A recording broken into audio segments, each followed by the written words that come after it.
Hi guys, dahil napanood ko si Bisnida, sabi niya napanood din daw niya yung pampaswerte sa susunod na taon. So maglalagay ng 50 daw sa likod ng yung iPhone case or sa yung likod ng phone. So ilalagay natin dyan mamaya.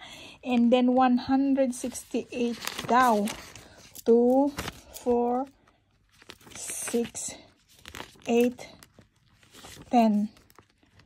1, 2, 3, 60 na yan. Wala akong 68. So, gawin na natin 170 para bonggang-bongga na yung ating blessing next year. And then, ilalagay natin sa ampaw. O, diba? Maniwala tayo sa export. Diba, best, Nida? O, yan. Ilalagay natin sa loob ng ating ampaw. Happy New Year, everyone. God bless us all.